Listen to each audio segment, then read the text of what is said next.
The Football Pod on OTB SPORTS. In partnership with AIB, proud sponsors of the GAA Senior Football Championship. Check out #TheToughest for more.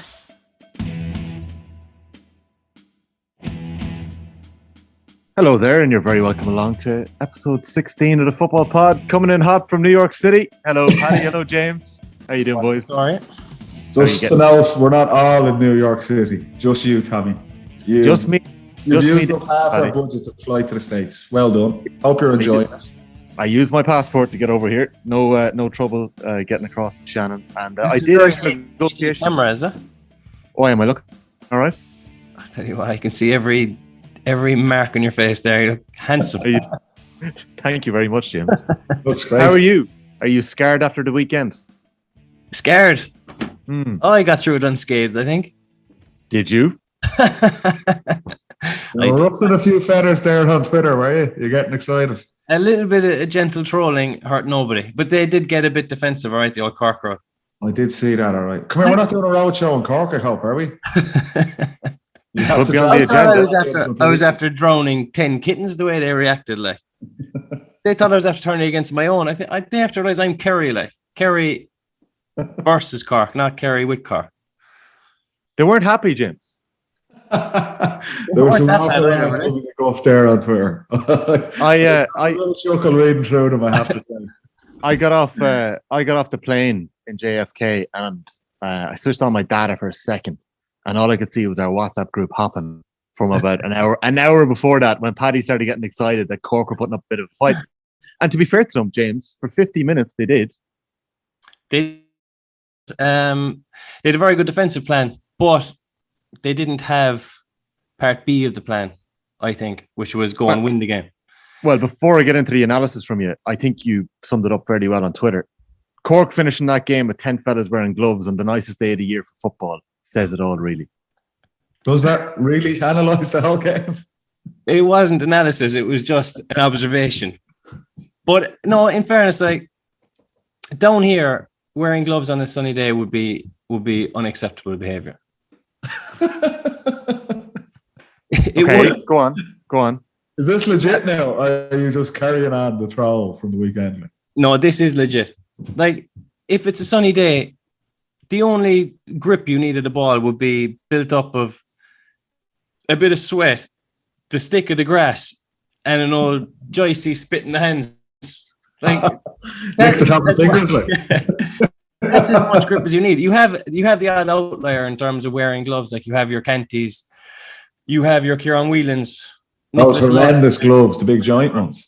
Yeah, like they were diabolical. They were fashionable as well. But when it comes down to it, you want your ball players to be comfortable enough on the ball to not have to wear gloves on a sunny day. You want them to have that feel of the ball. It reminds me of being talking to Roy Keane, genuinely. There was a Keno inspired tweet, like. I know he was definitely thinking it as well. Oh, he was. You could James, see it.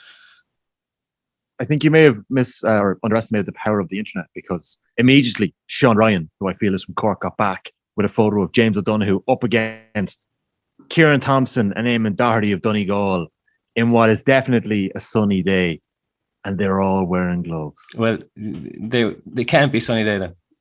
He's caught you out there, Reiner. To be fair, it does look like a mucky day, so maybe it's the middle of February, so we'll give you that one. But yeah, he got back saying this you, so we kind of got you there. You have to go early in the morning to catch out Reiner. Because it would have to be lashing rain. In fact, what you do is you'd actually almost be resigned to wearing gloves. You check, do we definitely have to wear them? Is it definitely slippy enough for gloves? Try and get away with them as much as without them as much as you could. Yeah, we were so good. Remember that 15 final in the monsoon? None of us wore gloves. That's how much feel we had for the ball. Like, so I agree with you. I thought the Cork lads were all over the shop. If I was playing on a sunny day, and I saw a fella run into me wearing gloves, and the sun was splitting the stones like it was, I'd say this fella's a mulliker. That's exactly the word that going through my head. Jimmy's got to get this pod cancelled here. Like. I didn't even hear the word. But Tommy was there outside of Glovegate. Yeah, outside of Glovegate. Yeah, like, were you worried at any stage in Parky Rin? What was paint the picture for us? Like, was it nice being in a provincial ground, packed out for a Munster semi-final? Yeah. It was savage atmosphere. It was 50-50 Kerry-Cork, I think. You know, Kerry had a lot of season ticket holders that got the tickets early, went up, supported the lads, and it was very noisy. As we said last week, pitch played very small, like it played very short. I know that they were saying in the crowd that they never play hurling in Park You're In because it is shorter. Actually, I didn't think it was, but it actually is shorter. So it was very easy for both teams to get back behind the ball, which was the case in the first half. And the crowd were kind of doing a bit of moaning and groaning at that. But every hit, every score, every turnover was cheered massively. So there was a great intensity in the first half. But as I said, when it needed a couple of ball players for Cork to come out and win it for them, they didn't have them on the field, I think, or they didn't have the plan maybe to go and win the game. It was more of a keep it nice and handy kind of a tactic, I thought. To be honest, from watching it on TV, I agree. I think it looked a lot better. I've seen Kerry-Cork games in more recent times, where they're in Páirc Uí Chaoimh or they're in Killarney, and there's not a big crowd. And we touched on it, and we'll see it this weekend in the Leinster Championship. Games where there's not a big crowd there in bigger stadiums. It just looks flat. It's flat to be at. It's flat to play in. So you definitely got the sense on Saturday night that it was a cracking atmosphere. And I think it was around 10,000 Páirc Uí Chaoimh. Is that right? Yeah, there were still tickets going around. Even the Kerry clubs didn't sell all their tickets. Yeah, but I'd say they were picked up late, maybe. But it looked good. You're right. I think the surroundings suited Cork's game plan. And to be fair to them, like 50 minutes on the clock, it's 12:10. And Cork are right in it. Stephen Sherlock, to be fair, didn't do a whole pile from play. He got that amazing point from playing the first half. It was his free taken outside of that was kind of keeping Cork in touch.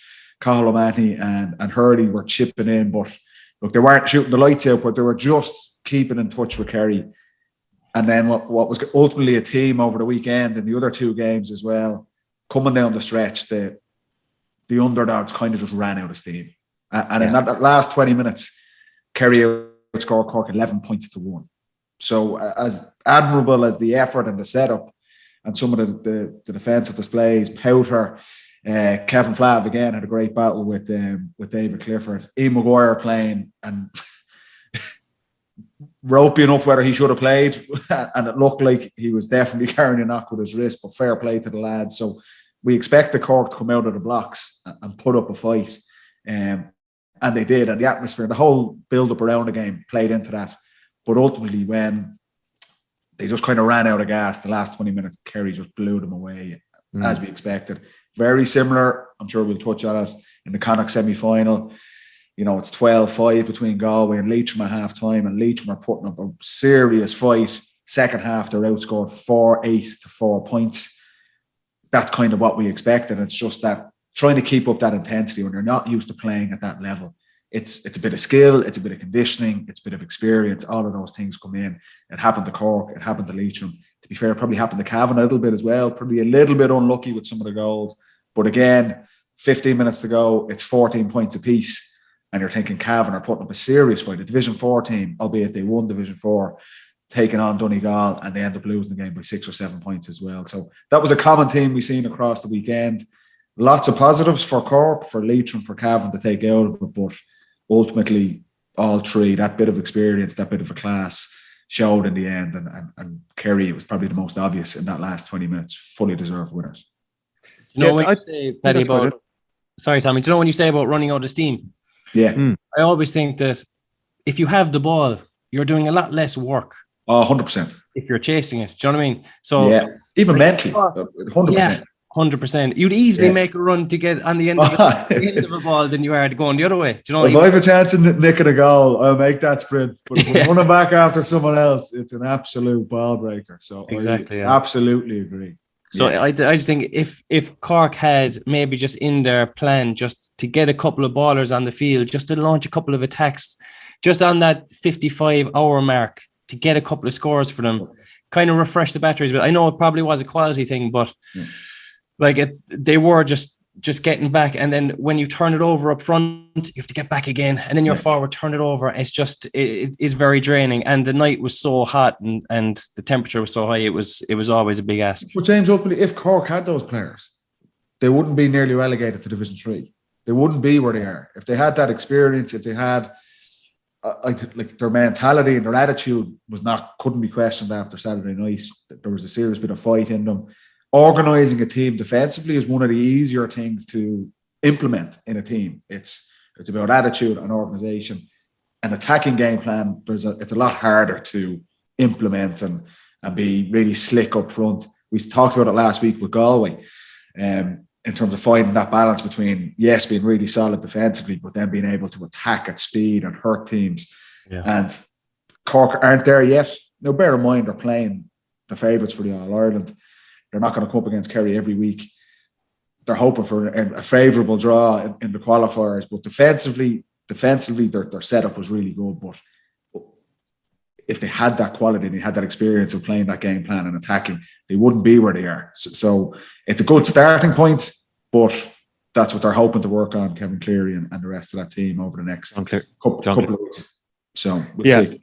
Yeah, 100%. But like, I just think it's interesting. I think we can linger here for a couple of minutes, lads. Like when you talk about, Andy Moran talked about the conditioning and the difference in the conditioning when the Leitrim lads went up against the Galway lads. As you said, Paddy, that, 20 minutes in, it's 5-3. And that second half score of 4-8-4. Like that's the difference there. And even Cathal O'Mahony kicks Cork to within a point on the 51st minute.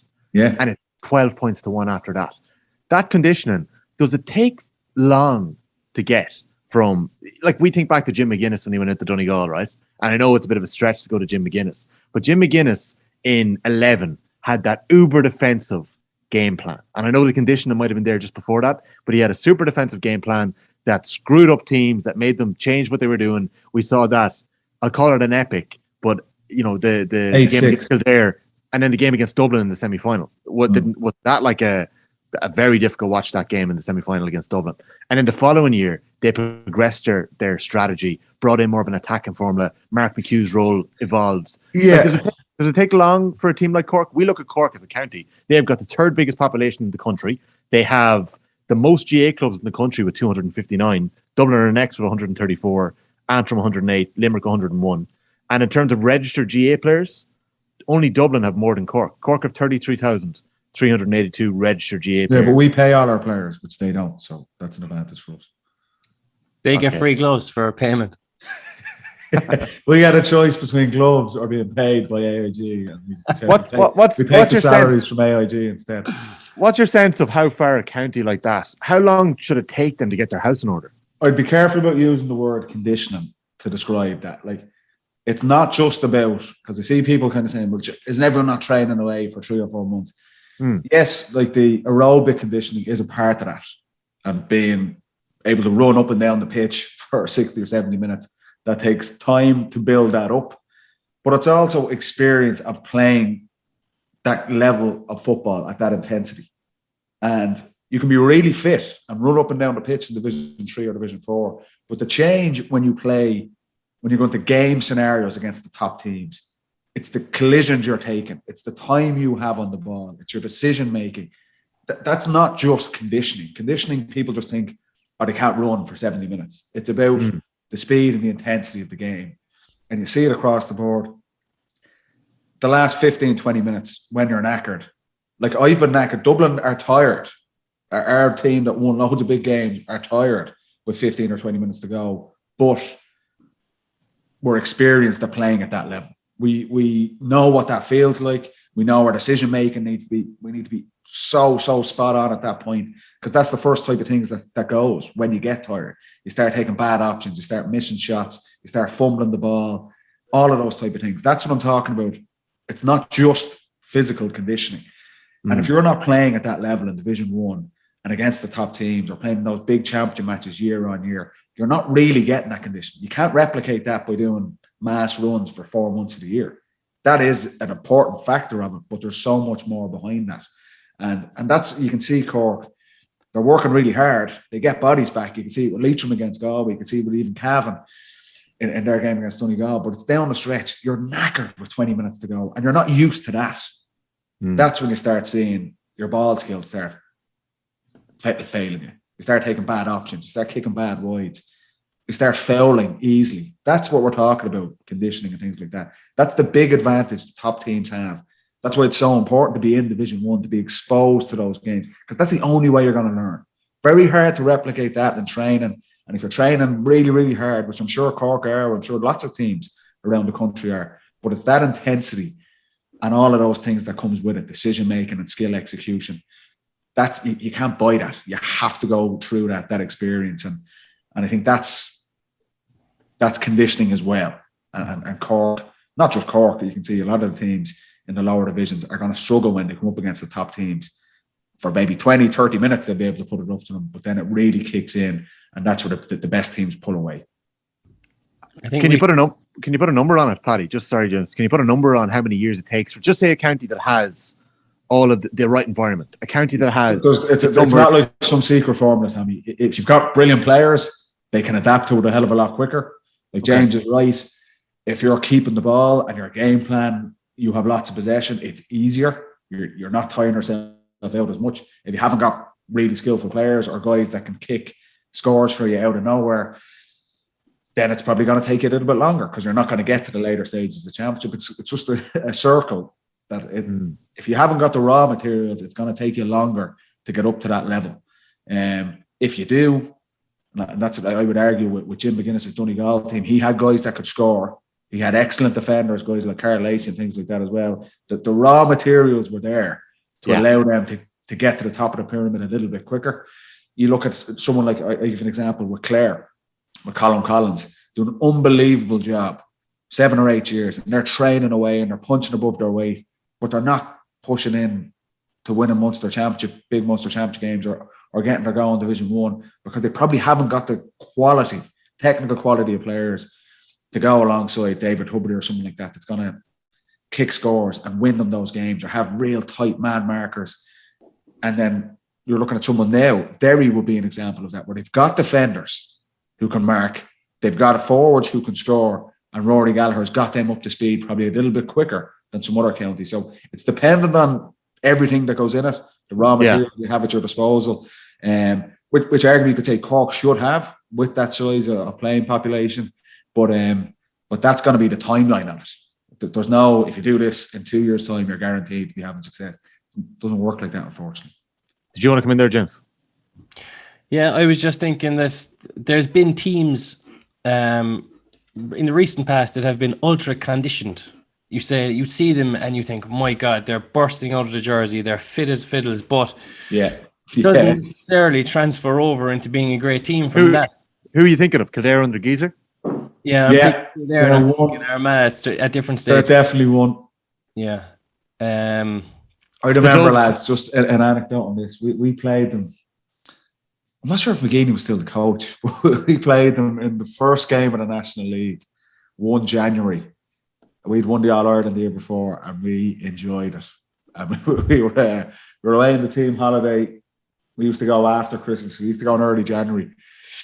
Can't remember which one it was. And we arrived back on the Wednesday night into Dublin.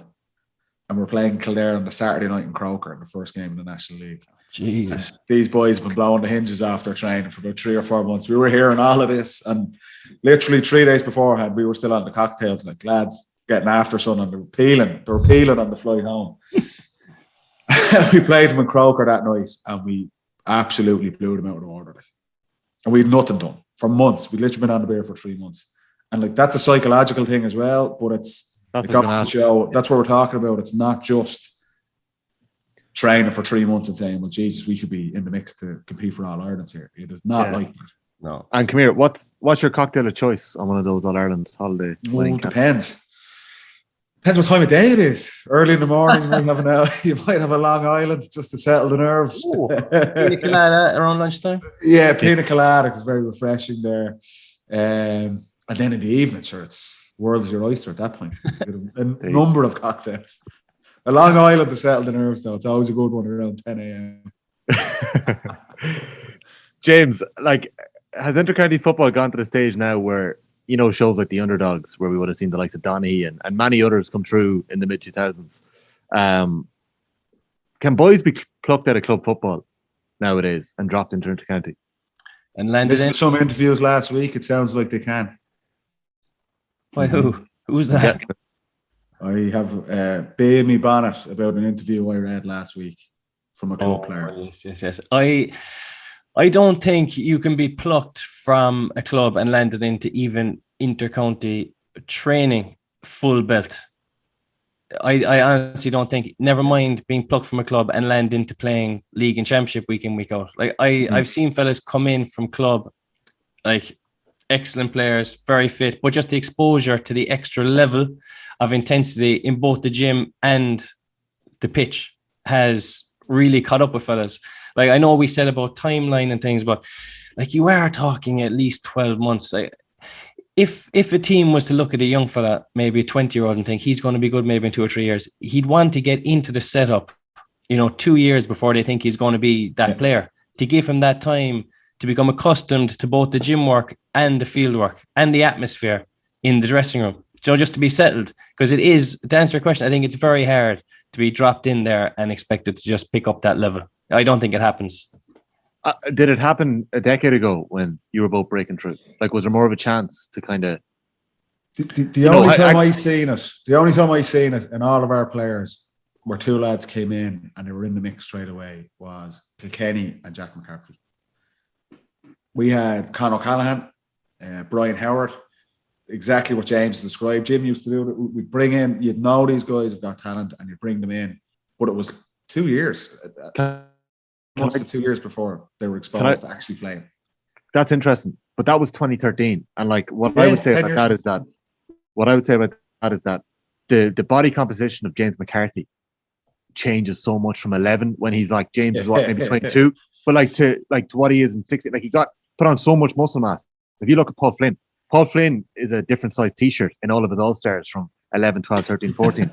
It seemed like you were evolving with the game though, and that your gym took on maybe different levels, or the amount of conditioning that your squad built up. What's the phrase?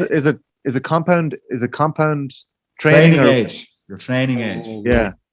And it just kind of, you guys kind of developed and rolled with that. Like, James, did it change for you guys? It wasn't just us. There was loads of teams. Of course. But the game evolved around that time. I think the science around Gaelic football has obviously changed so much in the last 10 years. You even look at Clifford and Sean O'Shea now, recently, like before COVID and after COVID.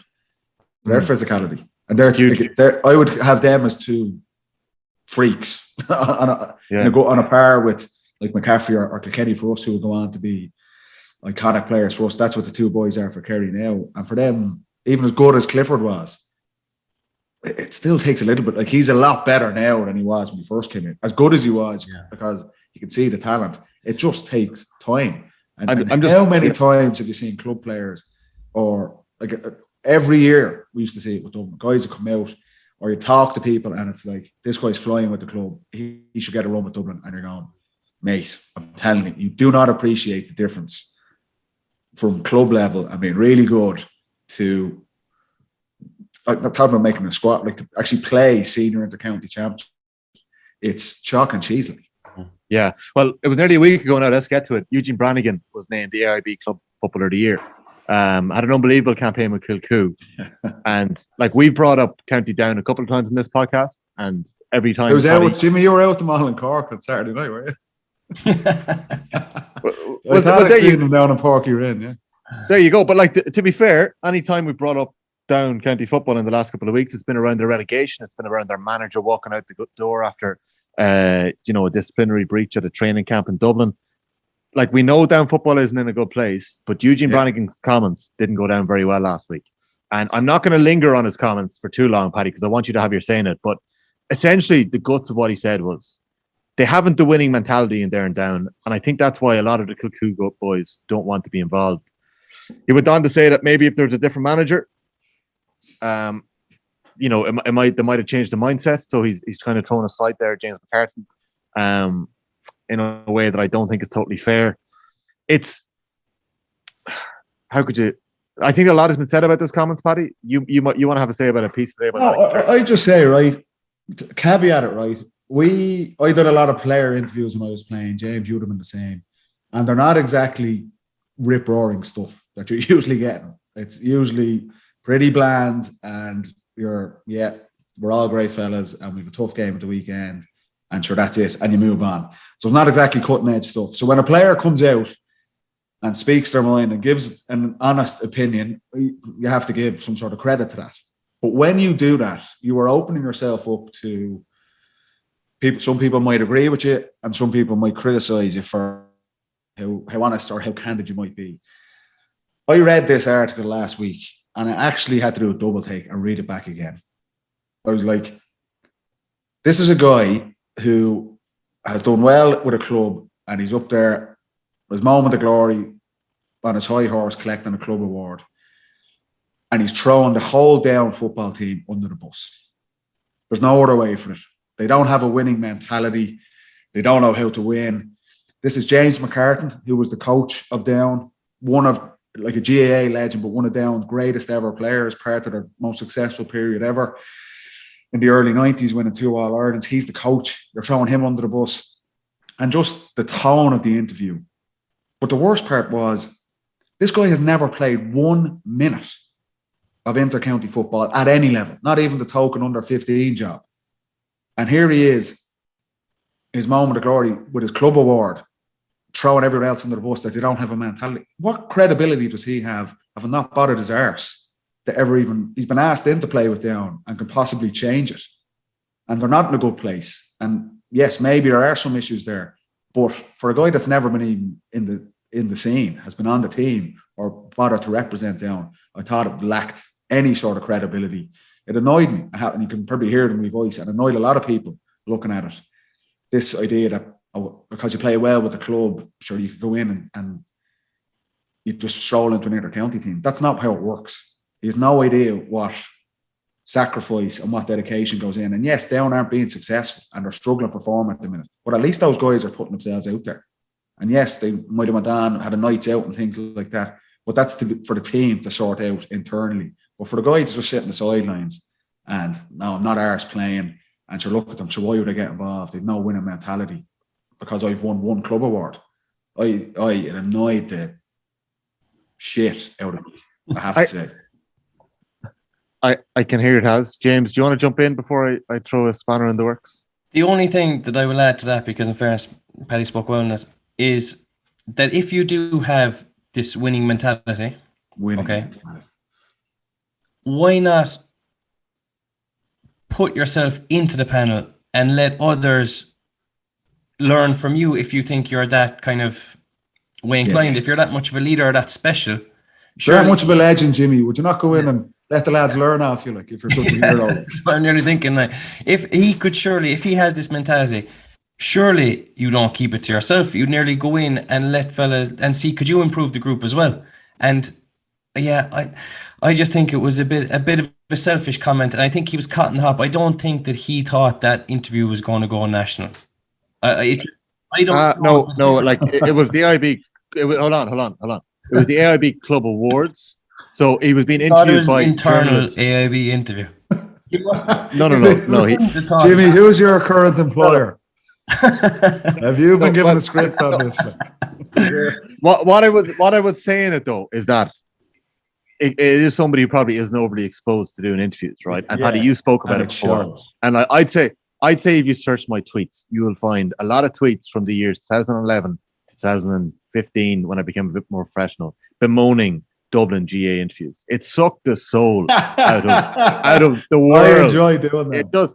I have a good laugh at Malik. You only did one or two. I see him. I remember Malik. No. The dictaphone. And I'd say people have been listening to you speaking on the football pod since last May, and they can't get over how open and how actually intelligent you are in the game of Gaelic football. Yeah, what a legend. You know, but what I would say is that, Tommy, that's what that is. Sharing on that, with right? the masses. You were. But what I would say is, right, Kilcoo, obviously an incredible story, amazing story. The Brannagans, he's one of 5 brothers, okay? Yeah, they're a small village. Yeah. They're a small village. What they've done is absolutely remarkable. What I will add to that is that they're probably in their own bubble, okay? And plenty of counties over the last decade have divides in the middle of their county. They have club players who won't look at each other when they get into a county setup. Sean Boylan had an awful job in Meath when he first came in. They actually get players to pass to each other in training. So, like, Down clearly have an issue at the minute that they need to fix within the county. I think what Brannagan is saying probably... You think that interview is going to help fix any of that? Maybe this will be a reckoning moment where people will actually get stuff out of paper. Rob Kearney in the Munster and Leinster. Leinster. Exactly. Maybe this can be a moment where they can actually fix what's happening, because I actually think Down football can bounce back. If you look at it, what Kilcoo had, they were able to rise above all the clubs in the land and win that Club All-Ireland. Yes, it's a very different level. Kilcoo lads don't seem to want to now. mix with anyone else because no one else has their mentality. So unless Kilcoo can just be the whole down team, and someone in Kilcoo takes over management that James McCartan has thrown out, that's the team in that interview. I have no problem with Kilcoo winning the All-Ireland and the boys being great fellas. That fair play to them. But to be throwing stones from outside the camp, having 100%. Never spent a minute inside it, that's the issue I have with it. That's kind of what I was getting to with my questions around the conditioning and the difference that's there from going from even a Club All-Ireland level to going into intercounty football. But what I wanted to add to that was you came an intercounty training game is of higher quality and intensity than the All-Ireland club final. 100% at the top level, top teams, without a doubt, not even close, not even ballpark. I think that's obvious when you're seeing the difference in the games that we're seeing even in the county level. I think that is obvious. But what I wanted to add to it was you came from one of the highest performing environments that we've had on this island in Dublin. You guys swept the dressing room when you left. Yeah. So, but you are coming from the top tier where everything with you guys was honest, open. You had it right for 5 or 6 years. There's no way you win 5 or 6 All-Irelands in a row without having that open, honest environment. I'm sure that there was times that the Dublin dressing room was fractured. Maybe when Paddy was involved or when you would have walked in yourself. Like, not all counties are in a good place. And that is very obvious when you look at it across the board. I think. Do you know how that gets fixed? Internally. From the people. And you have these harsh conversations. I'd have no problem. I'd have absolutely no problem whatsoever reading his article last week if he spent the last 2, 3, 4 years in the down camp and he's just pissed off because lads are taking the mick. Then you have a leg to stand on. Yeah. Dressing rooms don't get fixed from the outside, from supporters or the media slating everyone. It's fixed from inside. If there's an issue and club players don't like the other club players, you sit down and you talk about it in the dressing room. And it's up to the coaches and the leaders in the team to fix that. I didn't think we were talking about Rob Kearney in the football pod, but things like that, everyone knows that story. Yes, there was loads of times with our team, I'm sure James, you could say the same, where there was issues with players or after games where there's just people weren't happy. You fix it inside. Yeah. This idea that I'm just going to stand on the outside, I'm not even going to get involved, even though I've been asked and I've something to offer because I'm just not arsed and they don't have the same mentality as me. That is an unbelievably weak mindset. It's selfish and that's why it annoyed me. So if you want to go in and fix down football, get involved and fix it. Well, hopefully, stupid interviews. Hopefully, it can be fixed because it'd be brilliant to see a county like that come back. I'll leave this part of the chat with the final line from Malachy Clerkin's piece in the Irish Times. Loved it. Fair play. Sitting on the sideline spitting jobs is the easy thing. Much like being a club player, anyone can do it. It's a good piece of writing. So Pulitzer Prize from we got a little sideline. Got a little sideline, lads. I'm going to have to move this conversation on a little quicker because I got rush tickets to Martin McDonagh's play Hangmen tonight, so I'm heading off to that in a little while. Who's the A-listers in that? Is anyone good in it? Oh, I don't know who's in it. I didn't even look, to be honest. She forgot. Broadway away. And I get stick for going on holidays. One of the books in Game of Thrones, I think, is in it. So I think we're going to move on here to a bit of the analysis, just to give the results. Not that you didn't know them already. Kerry 23, Cork 11 points at the weekend. Galway with 420, Leitrim 9 points. Donegal 216, Cavan 16. Paddy Andrews, you were very impressed with the Cavan Donegal game. Pleasantly surprised. Yeah, I have to say. It was a really good game. And I wasn't expecting it. I thought Donegal would win relatively comfortably, but to be fair to Cavan, I thought they were very well organised and they had some big performances. I thought Thomas Gallagher was brilliant in the first half, kind of dropping back, frustrating Donegal. But it was what we spoke about with Cork. They had an attacking game plan to go with it as well. And Mickey Graham had the guys well set up. An absolute handful inside for the Donegal full back line with Paddy Lynch and James Smith. Yeah, Paddy Lynch started like a house on fire and he was being picked up by Brendan McCall, who was doing a phenomenal job on a lot of the top forwards in the country throughout the National League and also on Reno O'Neill the last day. And himself and Paddy Smith were causing all sorts of havoc for Donegal in the first half. But it was that. Cavan were getting bodies back, frustrating Donegal. They were getting blocks, they were getting turnovers. We expect that endeavour from, the so-called underdog, but it was how they attacked. Real speed, real pace, kicking the ball, transitioning the ball really fast up the pitch. And when they got to a point 50, 60 yards from goal, if it wasn't on, it was like, right, let's let the ball in long, into Paddy Lynch, into James Smith, and they were getting scores out of it. And like they go in 9-all at half time, we get into the last quarter, 14 points each. Gerard McKiernan steps up in the second half. He's pretty quiet.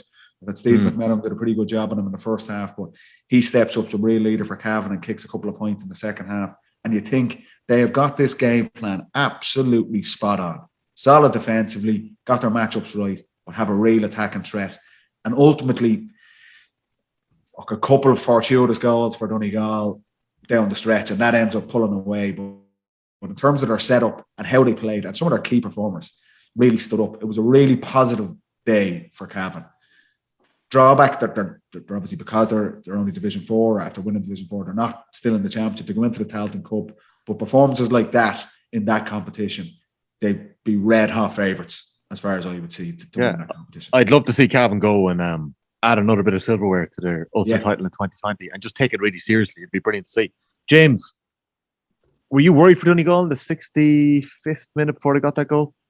I was. I think that Cavan were waltzing through Donegal at times. Like Donegal were getting bodies back, but I don't think they put enough contact on them around the middle. And Galligan, what a player Galligan is. I mean, he is an operator. And then into Lynch and Smith, like those fellas are serious ballers, and they created some serious trouble. If Cavan had kicked the ball up in the air twice and got 2 lucky goals and won by 6 or 7 points, couldn't argue with it, because it could have gone either way completely. It looked like 2 even teams. And in fairness to Mark Bearty, he stepped up. He got a great score, just hooked over a great point off the left. Yeah. He put a bit of pace into an attack in the first half where he went for goal. You could tell there was a bit of panic around Mark Bearty. And even though he shipped the shot in the jaw, he still had the composure to finish the second goal to kill the game. But kudos to Cavan. I thought they were outstanding. Played a great brand of football, and some of their individual performances were class. Yeah. McBearty and Killian Brady had a very good battle. Yes. McBearty, he gets a couple of scores at the end. You're right. He's just blocked down before that, Jimmy.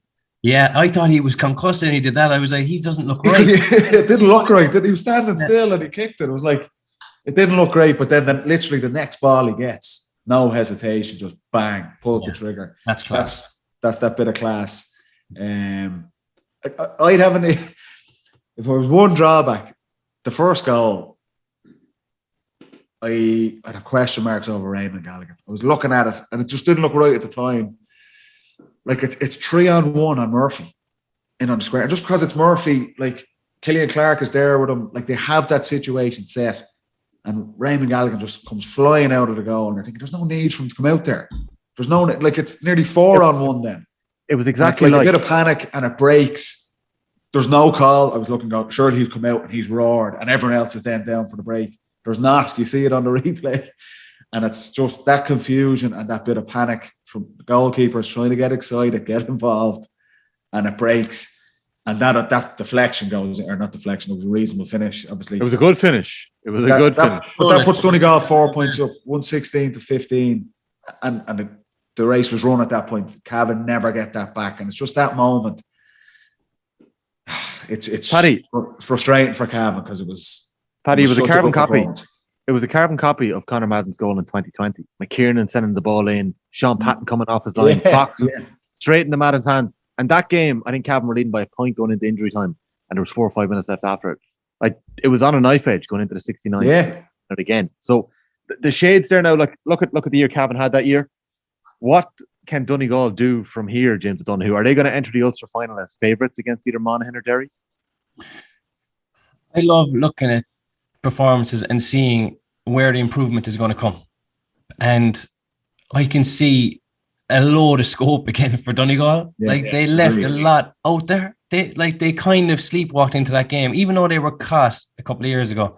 They just went into that game and they could have been caught again. Very easily could have been caught again. But what I think they can improve the most is their half forward line. Almost play the game at a pace, at Cavan's pace. So like Cavan have been exposed to obviously Division 4 football, but sometimes when a team is playing in a lower league, you need to inject a lot of pace quickly just to get your own game going. But they played at Cavan's level in terms of the pace of the game, which was exceptional by Cavan. They were kicking some great scores, but I think that Donegal can play at a faster game, and they relied on their half-back line to punch all the holes, whereas usually we're talking about Donegal and we're saying Langan's thrown over points, Thompson's thrown over points, they're cutting in, they're creating goal chances, but it just didn't happen for them. They relied a lot on their half-back line. But I think if they just tweak their half-forward line and make sure they do that attacking threat with a bit more pace, I think that will steer them right again. You're not calling for Kieran Thompson or Michael Langan or Shane O'Donnell to be dropped? Are you calling for a change of personnel there? No. These fellas are top players, but sometimes you can kind of just play the opposition's game. I think they did that a bit. Like Langan, I think he had an extra gear in him, but he didn't go into it. 2 or 3 gears.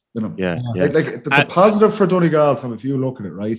I thought their best player, I thought Patton was exceptional in goal, but the guys that really got them through were Bon Gallagher and Paddy Morgan. They were playing at a pace above what Cavan could deal with. Jamie Brennan kicks 4 points. He was impressive in the first half. And then McBrearty kind of just plays this way. He can be very quiet for massive periods of the game, but he just has that mentality that he's going to get you a couple of scores. But if you look, Langan, Thompson, Michael Murphy, Ryan McHugh, they were all middle of the road performances. The level we know they can get to. And that's the danger with Donegal. And that's what we're always waiting for with Donegal, is that if there's a game where all of those guys click, where Bon Gallagher and Paddy Morgan are flying up the pitch, Murphy's playing like he can, Ryan McHugh was influencing the game, Langan and Thompson are kicking their 40, 50-yard scores, and Jamie Brennan and McBrearty are inside causing havoc. If all of that happens at the same time, Donegal can win the All-Ireland. That's the quality. And the frustrating thing for us, and I'm sure for Donegal, I'm sure for Declan Bonner, is it just doesn't seem to happen. Yesterday was another example. It was enough to get through the game, as good as Cavan were. Those guys were leading Donegal. When you get to the later stages, and they'll start in an Ulster final, whether it's against Monaghan or whether it's against Derry, and then most certainly they'll get that feedback in an All-Ireland series if they're down in Croke Park. They need all of those guys to play well in sync. Yesterday, like I say, those guys were exceptional. Morgan, Bon Gallagher, Brennan in the first half, probably not as much in the second half. And then Patton, I can't go through without Sean Patton save from James Smith in the first half. Yes, unbelievable. Like, the poor lads in RT commentary took about 4 replays to realise it was actually a save. Straight away, I see it go, he's after touching that. Because it was phenomenal. The kick pass in by Moyna, like it was so very smart. James Smith pulls off onto Ryan McHugh. That's good coaching. That's good awareness in the game. Brilliant fetch. And he rifles it. And it would have been a phenomenal goal. And Pat, what a save. Kickouts were phenomenal. Chipping them out, but then he hurt Cavan with a few long ones in the first half as well. But that save, keepers we focus a lot on their kickouts, which are so important. But that was just out and out shot stopping of the highest order. Massive play. Watching it at that time as well. That would have been a 4-point lead for Cavan. I was watching in the long haul, and there was actually a fairly decent Donegal crowd in watching it. There was a couple of Cavan bartenders. Hugh's daughter in the fourth head. His daughter Anya is now working in the long haul at the minute. So it felt like Cavan. Yeah, brilliant spot. That we're hoping to get over the pod. It's a great spot. It just felt like if that goal had gone in, the way Cavan were playing, they were playing with such confidence, had their chests out. You mentioned the likes of Gallagher, Smith. They're box office footballers. They know how to do it. They know how to turn it on. It just felt like, and you mentioned the word sleepwalk earlier on with Donegal, and I just can't shake that feeling that some of the players are like that sometimes. Yeah. It just felt like if Cavan had got a goal, lads, that they would have just held off Donegal. And as you said, James, you wouldn't have begrudged Cavan a 6 or 7 point victory.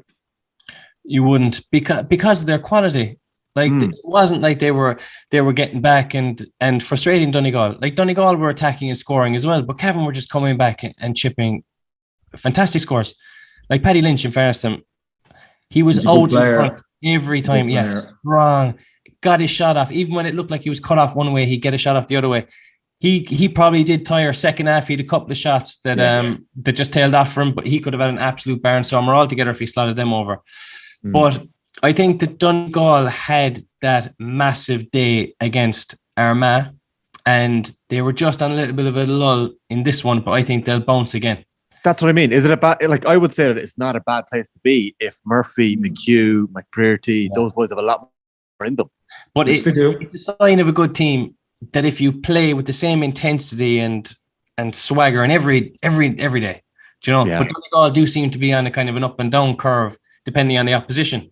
So all it takes is for you to have an off day against good opposition and you're gone.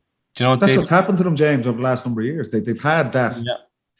There's no doubt. Like, if those boys play well, they can beat any team. They have. That is the quality Donegal have. But it's that consistency which separates a good team from being a great team. And great teams win All Ireland. There's no, like, Donegal. The All Ireland is a target for them. They're around long enough. Some of those players, like winning an Ulster, will be great and all that, but it's an All Ireland because they know they have the quality there. And so a positive from it, they've got through the game. It's not like they were lost and they got caught. They've got through it. They're in an Ulster final. There's loads for them to take away from it. Those players will know, is there, like Murphy, Ryan McHugh, these guys, is there more in them? They'll know themselves. They don't need anyone else to tell them that.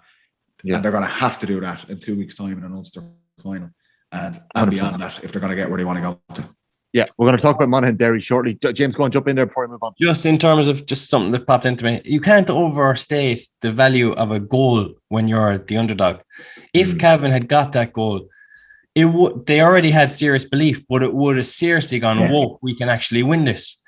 Like when I was in Park Urin, if Cork had somehow managed to sneak a goal, it would have given them that bit of belief. But they didn't really come close to it.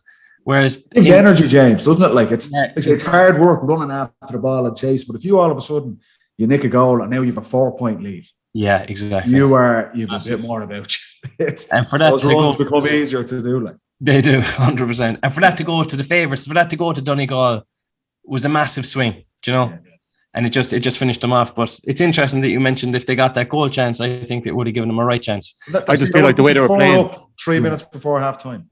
I just think the way they were playing. At 9-0. I just think the people they are, the way they were playing, the county that they are, the support that would have been there, I just think they would have held off Donegal. But I also think Donegal are in a really good position going into the Ulster final. We'll come back to Monaghan-Derry in a couple of minutes. Just sticking on Páirc Uí Rinn, we talked about it. We didn't really get too in-depth in analysis. I just have a question or two on it. Sean O'Sullivan has sent in a question. Is James worried about the lack of goal chances that Kerry created? No. Straight out because of the way that game played out in terms of Cork got all the bodies back. It was already a small field. There was literally no space there. Like it was very tight. I'd be more worried about Kerry not maybe scoring enough in the 50 minutes. No, after 50, they put the afterburners on and Shawnee Shane a few more. And Gainey came on and kicked 2 absolute sumptuous points. As for the goal chances, Clifford had a great goal chance. It was stopped. That was as much really as was going to happen on that day. So I wouldn't be worried about it. I think that if you got a different venue, there would definitely be more goal chances there. So it's Colin Manny makes a 1-point game in 51 minutes. Around that time, Jack O'Connor looks to his bench and he pulls out David Moran, Paul Murphy, and Paul Gainey. Yeah. We talk about the importance of panel. Sounds like a testimonial match at once. I thought Tomas O'Shea was going to come on. I seen him in the stand as well. Yeah, you were looking for Donoghue to come out of Páirc Uí Rinn. John Timmy, did you bring the boots with you, Jim? I had the boots tied around my neck. Like he had the boots and the gloves. And a spare set of gloves. Spare set of macassas. But no, even when the boys came on, there was like a murmur in the stand. It was like, whoa, here we go now. Do you know? Here's the Calvary. Yeah, it was a good change in atmosphere when the boys came on.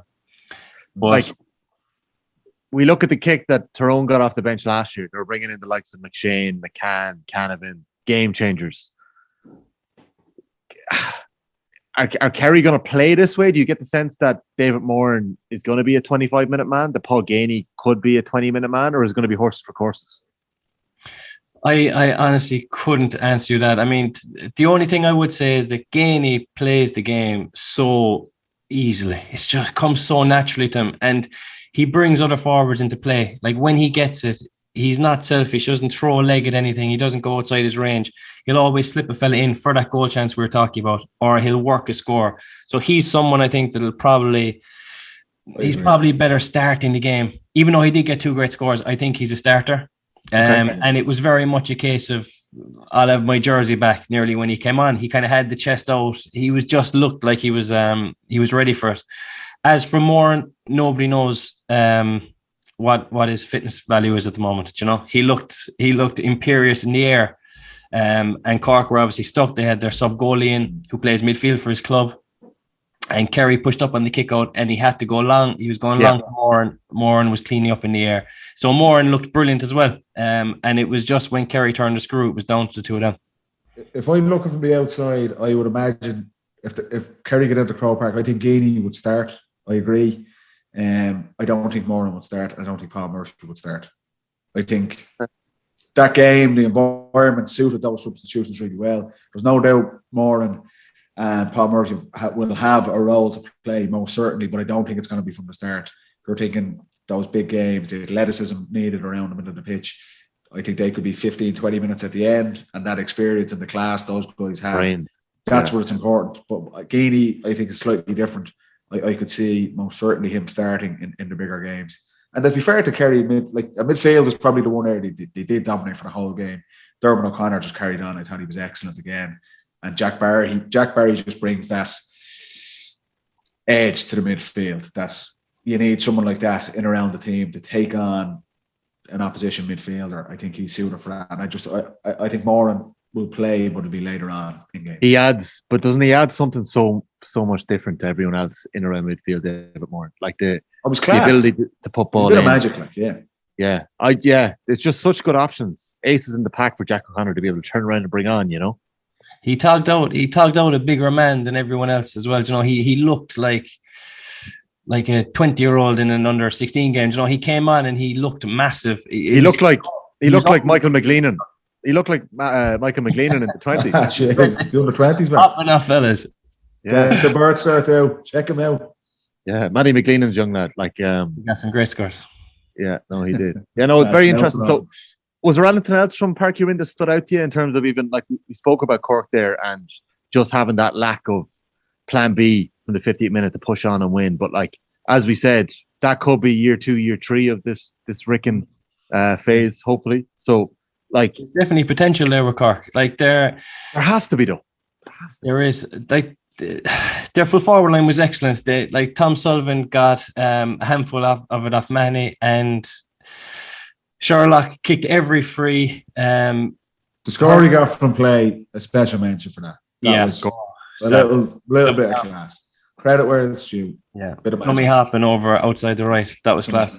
If they had another scorer, maybe from the half forward line, it would take them to another level, I think. There's also like I thought Powder was excellent in that kind of sweeper role. Flahav is like, if he's getting their grips with Clifford, that should give him confidence that if he can do that with Clifford, he can do that probably a lot of forwards around the country. Ian Maguire was clearly injured, and that's when the ball was going out long, he couldn't really compete at full tilt at all. Serious bravery, but that was a loss. That was an impact that does David Moran come on and have the kind of the free ride he would have if Maguire's at his best and he's in full health and things. So there are positives for Cork. There's no doubt about it. But it's about building on that. And it's you'd nearly think, would it be better, lads, if they were in the Tailteann Cup and they could get it running and win that? Because they could go out and, like I say, it's very early in their development as a team. They could go out and get Mayo maybe, or something like that in the first round of the qualifiers, and they could be, you'd expect them to be beaten. And that's the season over. And it's Cork need to get momentum. They need to get momentum into that team, because there's shoots of a team there. Absolutely. They need to do the right things over the next kind of 12, 18 months to start pushing up to where they feel they should, where they feel they belong. And it'd be great to see them. Like, a strong Cork is better for Kerry and it's better for GA across the board. So hopefully Saturday night was the first part of that. Yeah, exactly. We were speaking about how open a championship in All-Ireland it's been. Cork and Down, All-Ireland final 2010. Hopefully those two counties are on the road back. Just to mention, Kevin Flahav and Colin Manny were both named in the GA Team of the Week. Just looking at it here, Gavin White, Sean O'Shea and Stephen O'Brien were Kerry. Stephen O'Brien was good, fair to him, yeah. Sean Patton in goals, Stephen McMiniman, Owen Bon Gallagher in defence from Donegal. Jamie Brennan got picked as well. Galway have 4 lads. Galway really took off in the second half against Leitrim. Patrick Kelly come off the bench, scored 2-1. Niall Daly come off the bench, scored a goal. Owen Gallagher got a goal off the bench, and Desi Keenan got a point. They got 4-1 off the bench in the second half. So it wasn't just the fact that their conditioning and the difference in skill led the way. It was the depth I think Galway had. That firepower off the bench is going to be huge for them. So Galway are going up against Roscommon in the Connacht final. Kerry are facing either Tipperary or Limerick. We'll know the winners of that game next week. We also have the Leinster semi-finals next weekend, Kildare Westmeath, Dublin-Meath. And we've got the Ulster semi-final, the second one, Monaghan-Derry. The winner plays Donegal in the Ulster final. Galway putting up a big score against Leitrim. Would that give you any clues to how they're set up to face Roscommon? Roscommon in the Connacht final? Wasn't overly impressed. Like I say, second half, particularly the last quarter, pulled away. There's no doubt about it. But like, there were 7 points up at half time. It was more, I think Leitrim probably ran out of gas, similar to what we said in the two other games we were talking about earlier.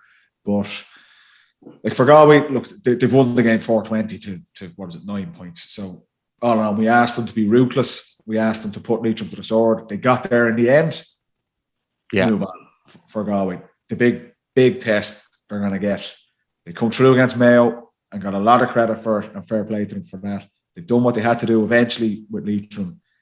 The Roscommon game is, I think it's massive for both counties. Roscommon totally under the radar, and I'm sure they give out about us for not talking about them enough. But it's repeated that league final, which was a brilliant game to watch. Yeah. Points going over from everywhere. I think there was about 4 tackles in the whole of that game. Galway are going to need to improve on that, because the one thing we've always said at Roscommon, stand off them. They have guys that can shoot and guys that can score. Galway will be in a world of trouble if they do that. I expect them to revert to that Mayo-esque performance. I think they should. If they do that and they do it well, I expect them to win that game. But there's still an unknown quantity there. We know a hell of a lot more in 2 weeks' time when they play. Yeah. There's no venue for that Connacht final on Sunday 29th. That would make a big difference wherever that game is being played. So keep an eye out for that one. The performance of the week, lads, possibly came from Tyrone under 20, Rory Canavan.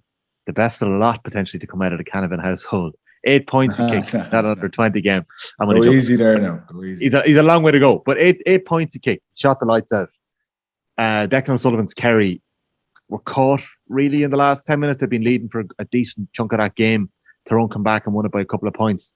That, I know you've got friends in the Kildare camp, Paddy. That is going to be a good game of football. It'd be a great game. Issue with it. Why is it not in Croke Park as a triple header?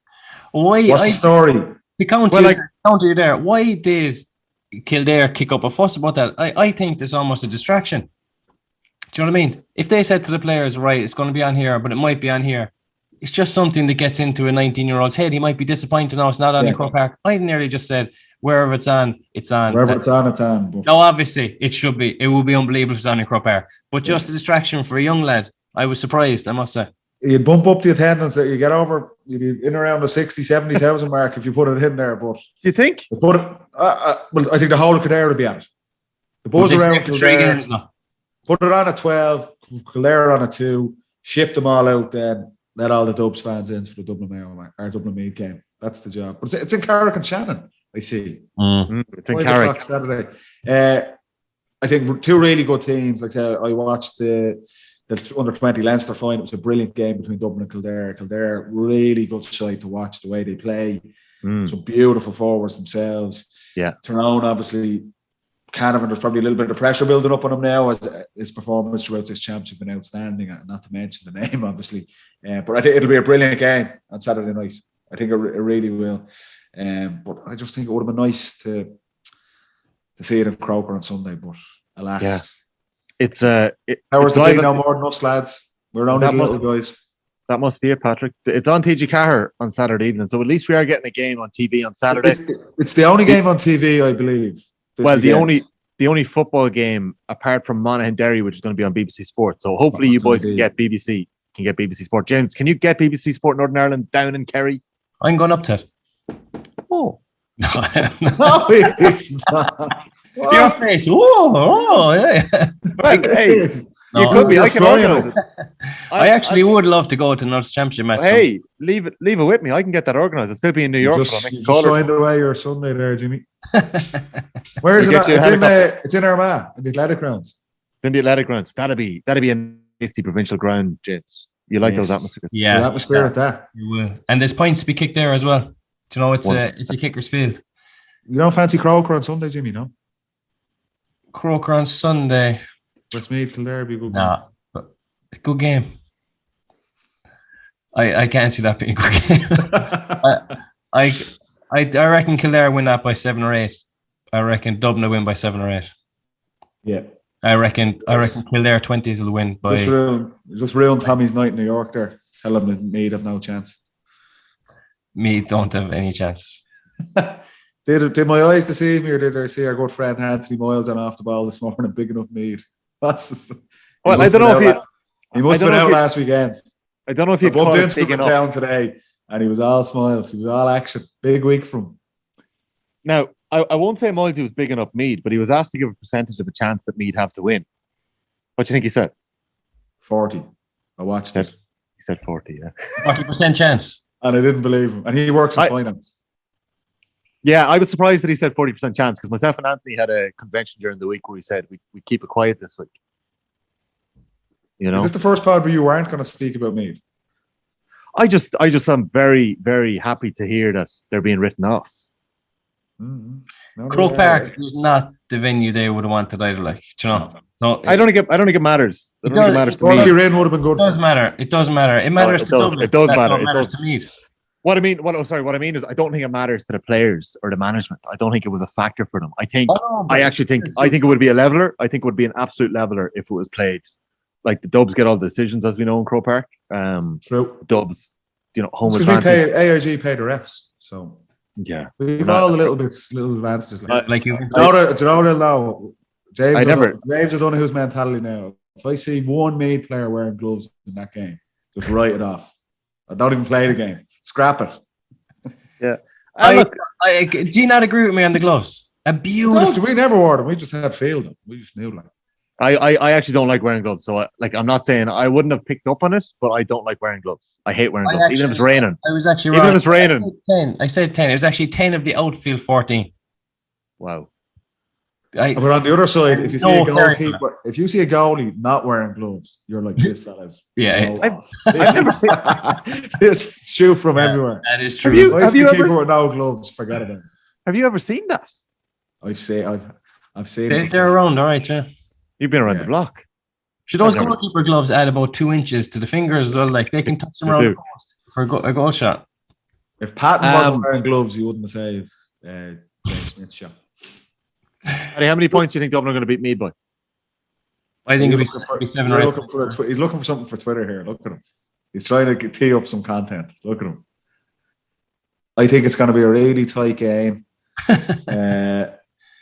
It will be. No, come on, Paddy. Come on. Who's going to win? Well, you can't underestimate that winning mentality, which their friend Brannagan spoke about. Why am I getting associated with that? Look, I think Dublin are going to win this game. I think Dublin. I'm interested to see them. It will be a massive step up from what we've seen in Wexford Park. Wexford never really got out of gear. So it's hard really to read too much into that. The positives obviously for Dublin were no injuries, guys got games under their belts. Former Conor O'Callaghan, former Brian Fenton.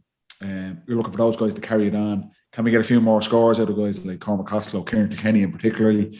And the defensive structure. Meath will ask more questions of that Dublin defence than Wexford did. That was the Achilles heel throughout the National League. Dublin were poor probably in a lot of areas of the pitch, but particular attention was paid to the defence. Like they kept Wexford to 12 shots, 4 points. That's a Division 4 team. They're going to have significantly greater challenge from guys like Killian O'Sullivan and these guys from Meath. Lots more space in Croke Park. I'm looking forward to see how they manage that.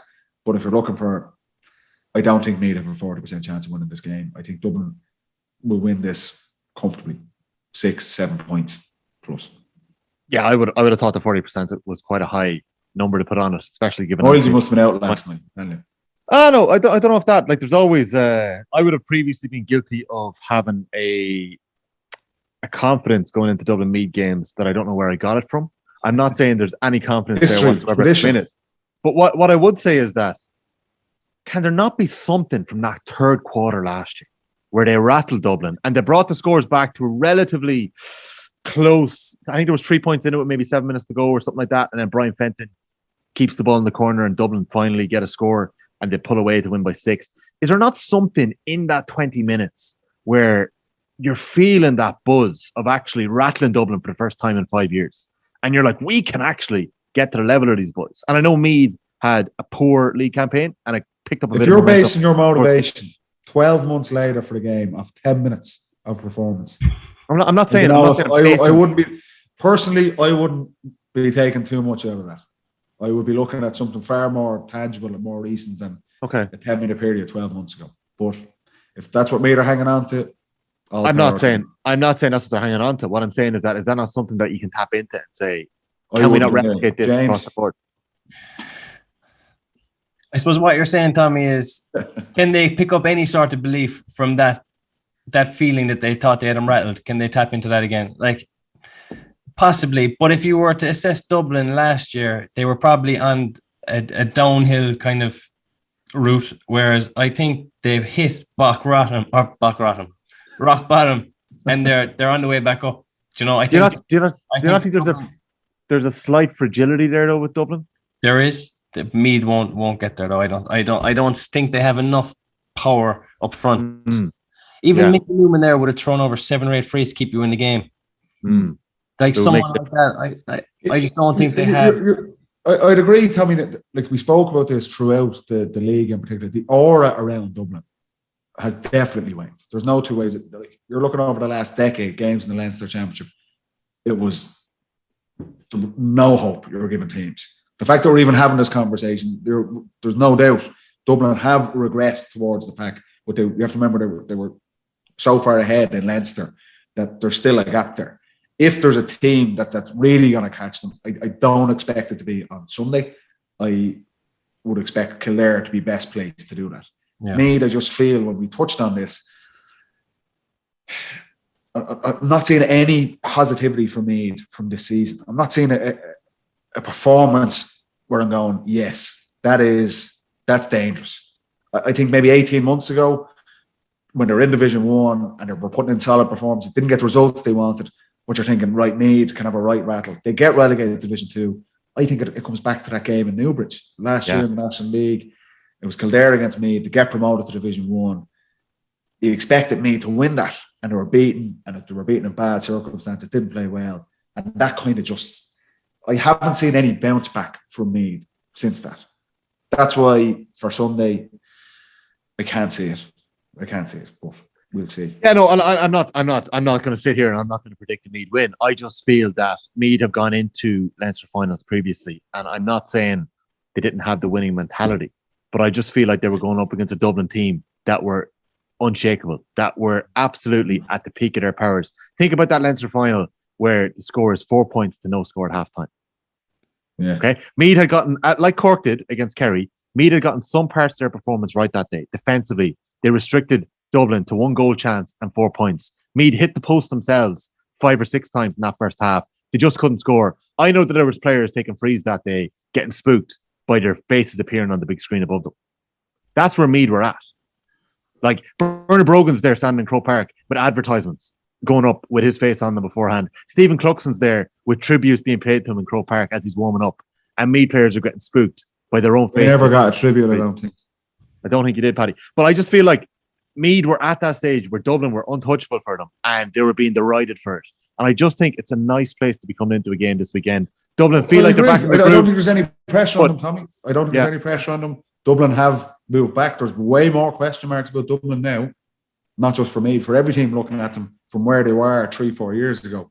But for Meath, they've still got to go and beat them. That's why I think for Kildare went and bet Dublin a couple of months ago in a Division 1 in a league game. That's that.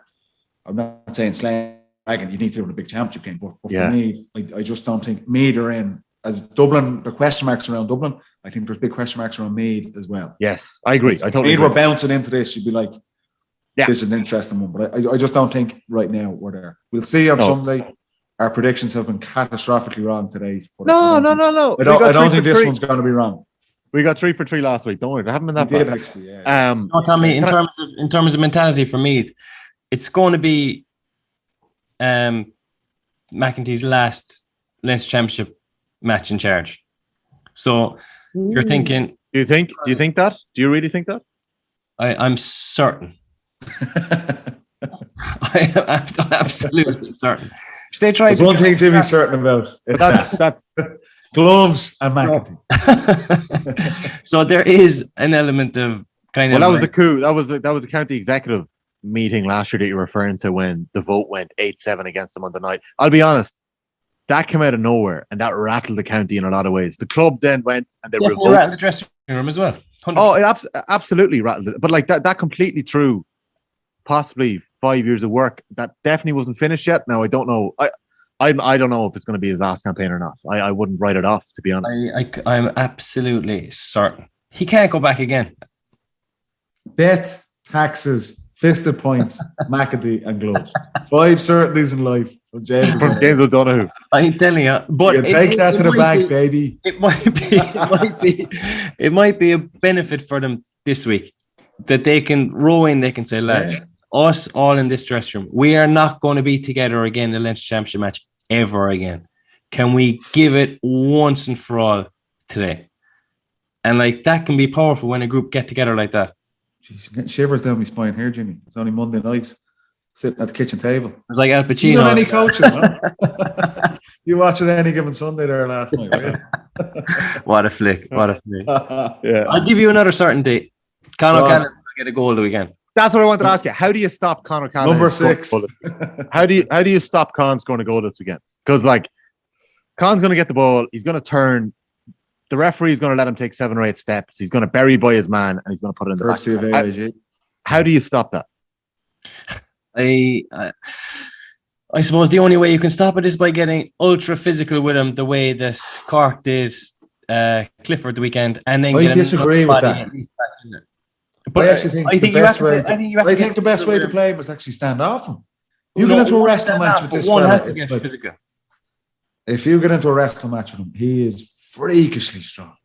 But the only thing you're looking at, I think we should be patient with him and talking to Dublin supporters. And like, since the Wexford game, it was beautiful to see him back. Dublin supporters, everyone on WGA, as a teammate of his, to see him come back from injury and put in a performance like that. There's just patience required. You can't expect. You would hope Con goes out and scores 1-5 or 1-6 every game throughout the summer. I just think you need to be patient with him. If Meath give him space and he gets those one-on-ones, yes, I think they're going to be under severe pressure. But that's up to Andy McEntee and the defensive system. If you're leaving one guy, just go deal with him. That's not going to be the answer. Meath need to get bodies around him. They need to, first thing, try and stop the ball getting into him. That means you've got to get the grips with Fenton and guys out in the middle of the pitch as well. You could see that last year. It was the first time I'd ever seen, I could witness it from the press box at Croke Park, Con getting visibly frustrated in that Mayo game, and you could see him drifting further and further out. You couldn't get the ball into him. He was getting ratty. That's the easiest way to stop them, Tommy, if they can't get the ball. And that's, if you look at Cork, yes, Flaherty did a really good job with Clifford, but it was the system around. Clifford didn't get a lot of possessions. Yeah. And anything he did, it wasn't just Flaherty with him. It was 3 or 4 Cork lads around him. So when they're dealing with players of that quality, you can't just rely on one fella to do it. Con and Croke Park, though, is just like everything. He's just a banker for a goal. James, how would you stop him? I think the first man on him, so the number 3 or number 2, has to be in his eye line all the time, be pushing, shoving him, stepping him on his toes, just upsetting him a small bit, but as much as he can. And then they need someone in front constantly. So if he does win it, that spare defender is just coming back around goal side to stop him going for the goal. The first man, if he wins the ball, as soon as he wins it, that first man is null and void because he is going to get around him. But if he sees 2 men, he'll probably stop, turn, and maybe take the point. But if it's only 1 man, forget about it. We saw it with Clifford and O'Hora in Croke Park in the league final. Yeah. He got the ball 45 yards out in the wing and he ended up getting a goal. So if it's 1-on-1 and these fellas are so good, I think it's a goal. But I think if I'm tapping into Con's head, I think, how excited is he going to be for a game in Croke Park? He hasn't been there in a long time. He hasn't played a lot of football this year. He's going to be buzzing for it. I just think he's going to be tuned in to get a goal the next day. I think it's a start. Paddy, I hope you go to the game. I probably will, yeah. Busy weekend of sport here in Dublin. It's our only way of getting a proper reading it, because it's not going to be televised, as we said last week. That's how far it's fallen. Okay, so we're going Dublin, are we? I can't believe those words come out of my mouth. Yes, we are. Kildare, I feel as well. Kildare. All right. And then when we look at the Ulster semi-final, how are we feeling around Monaghan-Derry? This is going to be a crack. Yeah. Like, so hard to call. But being honest, choice between watching Dublin-Meath or Derry Monaghan. Probably the game on BBC is going to be slightly better, I would have thought. It's a hard one to call though, lads, isn't it? Right, like, if you think... Possible. A big thing for Derry's performance against Tyrone was outstanding. I would say to date, the standout performance of the championship. Very hard to back that up at that level again the next day out. We're talking about the challenge Donegal of putting in a big performance and getting that consistency. That moves you from a good team to a great team. Derry aren't a great team. If they were, they'd be in Division 1, they'd be winning the last number of Ulster Championships, they'd be competing for All-Irelands. This is a team very much in its infancy. We've seen the potential they have. They have the potential to go on and be a great team. But Sunday's a massive test for them. They're playing, along with Donegal, one of the most experienced, street-smart teams in Ulster. Banty's been around the block for years and years and years. So have a lot of these Monaghan players. They've guys that can score. It's so tight to call. I'm interested to see, can Derry reach those heights again? If they do, I expect them to win. I think if they can get those performances like they got against Tyrone, but can McKinless play that level again? Can they tie up the Monaghan forwards as well as they did with that defensive system? Can they bring the same energy and just steamroll Monaghan like they did Tyrone? That's the big thing. It's a tough one to call. Gallagher had his eye on Tyrone for about 7 months, I'd say. And Tyrone were waning. Like Monaghan have energy about them.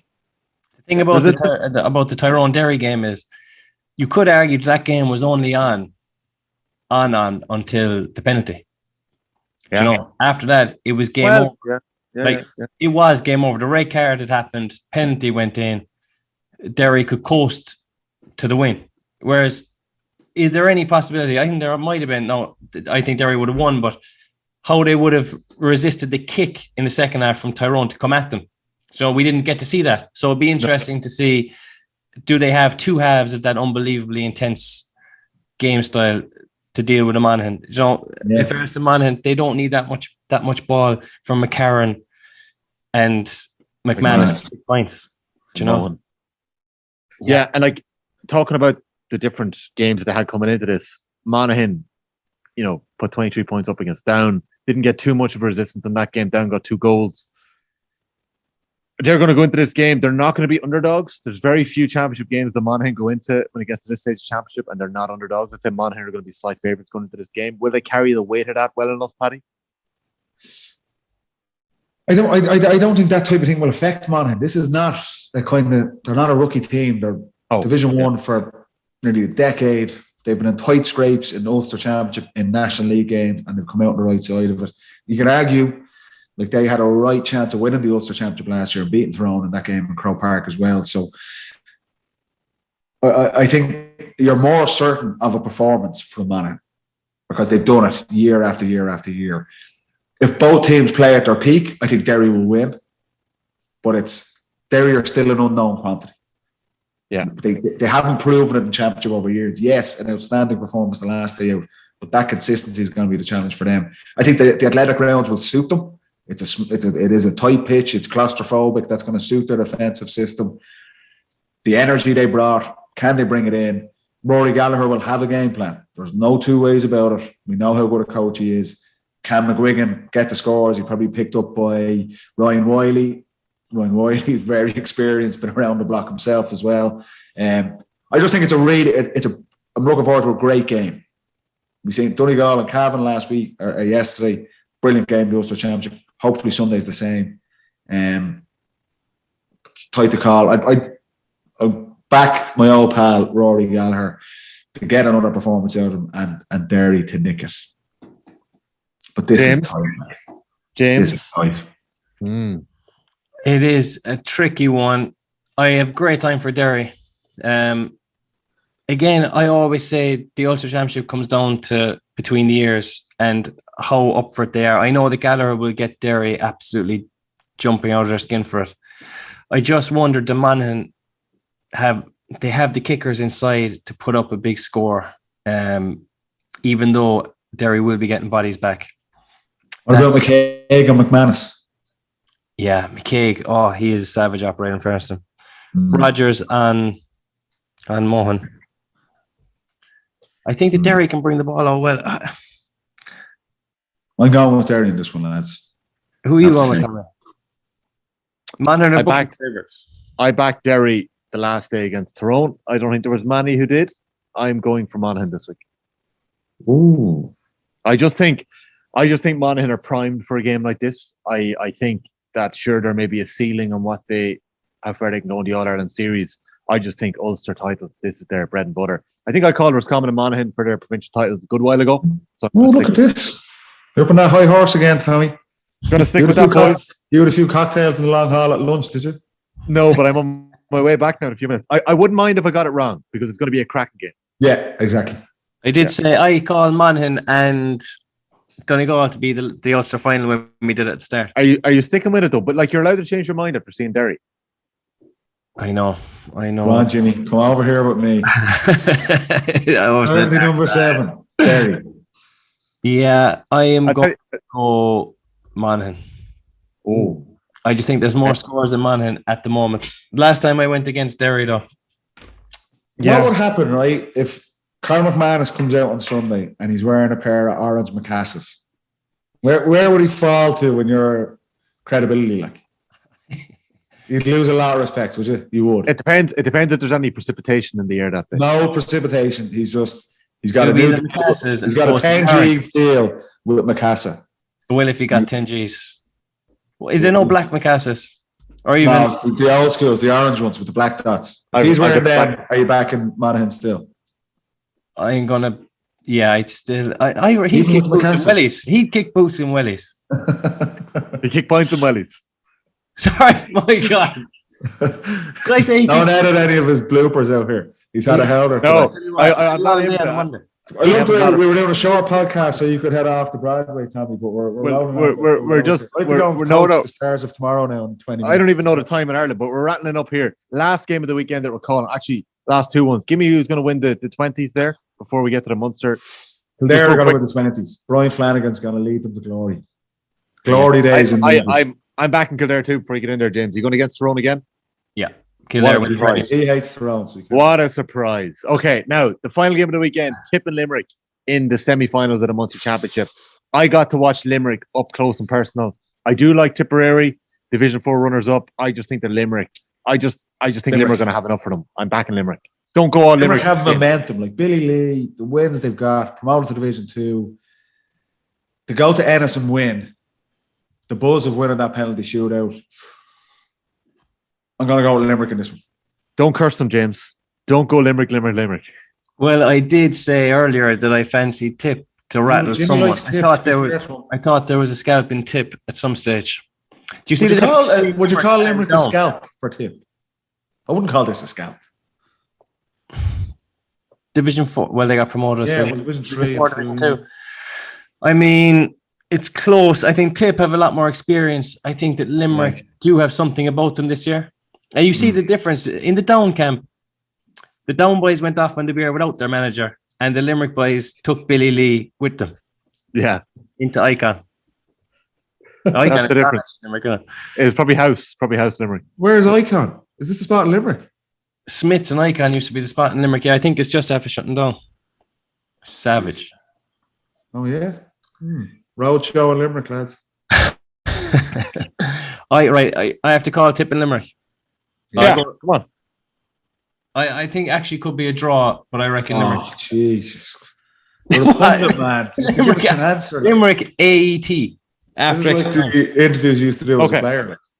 So you're back in Limerick? I'm going Another Limerick. penalty shootout would be nice, lads. Like the rugby. Paddy, The rugby was good at the weekend.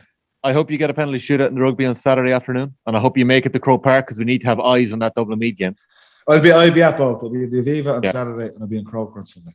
That is a good weekend for us. James, you had a pretty savage weekend, I think, in the fantasy football. Just to mention that Aidan Friel is now top of our football pod league. Rod Little's young ones, he's got probably the best name team, I think. From the name Colin Kilduff. He's got 437 points. John Martin's in second from Cornafane. He's got 432 points. Kevin Ryan, how are you now from the Shrewd Glen Corp Club with 402. Just going to check what O'Donoghue got this week. Should I the Cliff? What did the Cliff score in the end this week? James got 96 points this week. The Cliff got 30 points. James got 96. Paddy, me and you did okay. It's not worth writing home about. Just to remind people that we are on the road this summer with the Football Pod. We're going to be bringing the show to a couple of live venues. Not Cork. New York, Paddy. Not Cork. Cork and Tyrone. We will be announcing actually one of our other venues, I think, in the next week or so. But our first confirmed venue is the Thursday, the 2nd of June in Castlebar. It is going into the June Bank Holiday weekend. We should have the qualifier draw next Monday, so we'll know who Mayo are playing. We'll have the 4 provincial finals the weekend beforehand. It is going to be absolutely class. Tickets, there's still a few left. You're more than welcome to go check it out now off the otbsports.com/events, or just search for the Football Pod Live on our Ticketmaster page. That is it, boys. I'll let you two get back to what you're up to for the afternoon. I'm going to go enjoy life in Manhattan here for another couple of days. You'll enjoy that. You should have went to Hamilton. Yeah, I might figure it out. Thanks very much for joining me. It was great to chat to you and catch up with the football. Good night, and lads. thanks to everyone for listening in. I'll have to do a bit of coaching. Cheers, folks. Good luck, Paddy. Good luck, James.